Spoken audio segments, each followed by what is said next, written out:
faithfully delivering value by interpreting the world's greatest books. Hi, this is Sally's Book Club. Today we're diving into the biography of Steve Jobs. This is the second part of our series. In the first episode, we covered Jobs' pre 1995 journey, and today we'll explore the latter half of his life. One, Jobs was never an easy person, but through career challenges and family life, his rough edges gradually smoothed away while his brilliance began to shine. Before 30, Jobs acted impulsively without considering consequences or taking responsibility. When confronted about his actions, he'd either avoid accountability or shift blame. Yet his intelligence, passion, and authenticity remained magnetically attractive. His relationship with ex-girlfriend Chrisanne Brennan perfectly illustrated this dynamic. Jobs met Brennan in high school and famously fought with his father to live with her after graduation. Brennan described him as alternately charming and coldly cruel. Their turbulent relationship reflected the free love ethos of the hippie era. In 1976, Brennan traveled to India with another boyfriend, but returned to Jobs in 1977 and soon became pregnant. Jobs initially ignored, then denied paternity, suggested abortion but didn't force it, only adamantly opposed adoption. After the birth, Jobs visited just once, naming the baby Lisa before returning to Apple. Brennan recalled, "He wanted nothing to do with the child or me." The baby took Brennan's surname while Jobs refused child support despite his first million.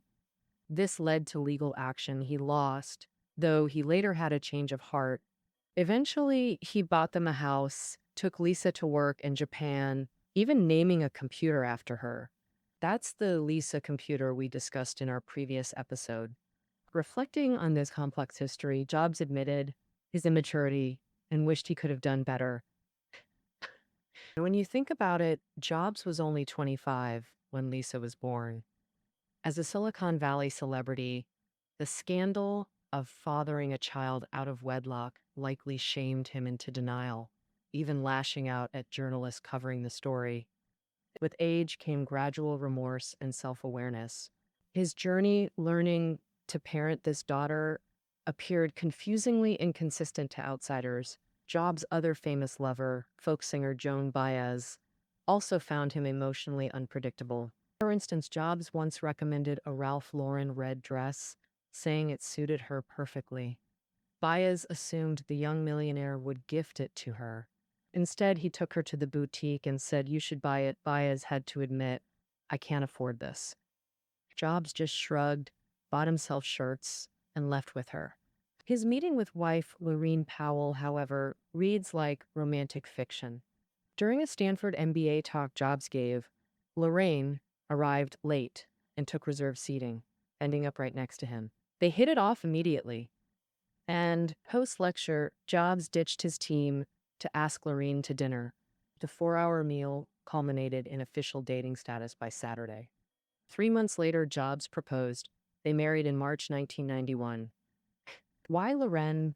Perhaps past relationships had tempered his narcissism. At 34, when dating Lorraine, Jobs was no longer the barefoot campus hippie or unwashed entrepreneur.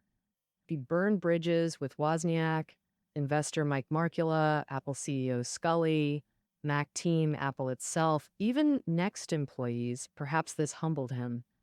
Lorraine differed completely from past lovers. Self-made Ivy League grad, UPenn turned Goldman Sachs trader.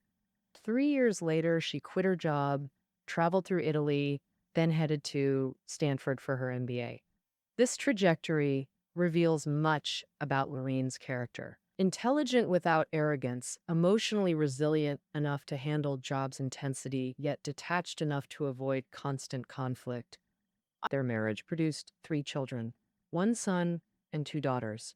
The family lived in Palo Alto's unassuming neighborhood, not in minimalist architecture Jobs preferred, but a traditional 2-story red brick home. Noreen cultivated a backyard garden bursting with flowers, vegetables, and herbs. The former hippie who constantly clashed with investors, who categorized people as either geniuses or idiots, began embracing ordinary life. Some might say finally becoming normal. He acquired proper furniture, seriously debated washer choices with Lorraine, attended son's graduation, even cheered at his TV recordings. Many biographers paint Jobs as self-centered and inconsiderate.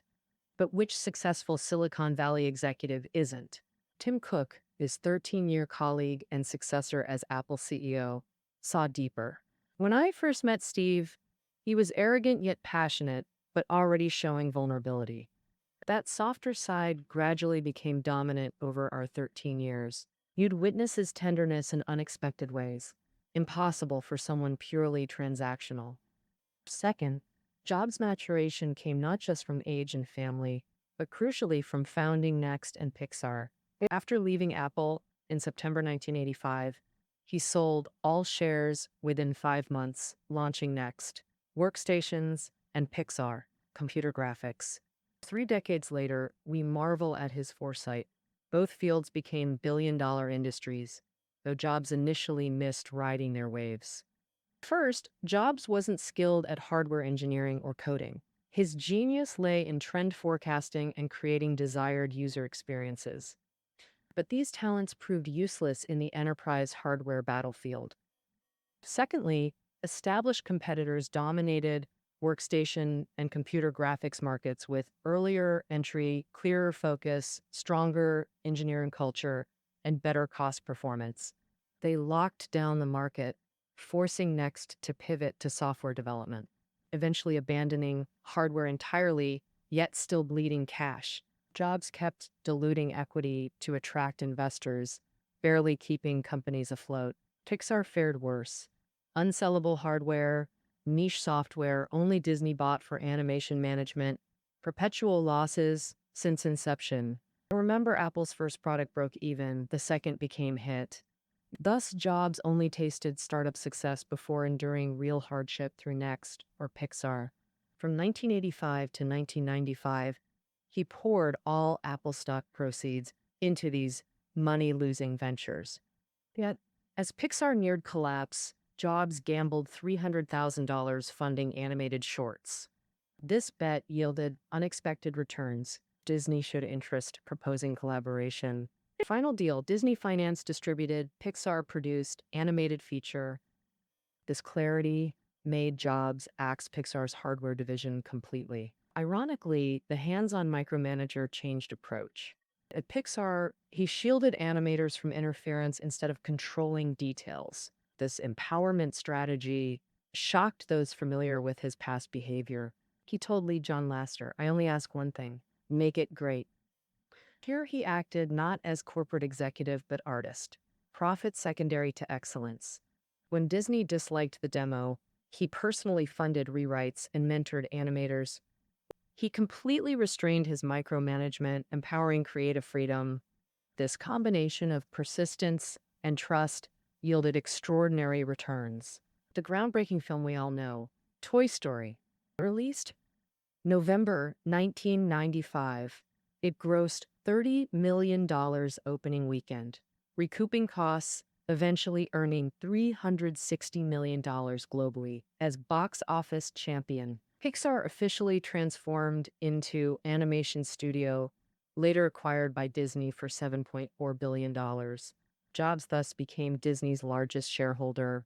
Meanwhile, Apple was deteriorating rapidly. After Windows 95's release, Apple's market share plummeted below 4%. Apple became incapable of developing new OS. After evaluations, Apple acquired Next for $430 million, hoping Jobs would save them.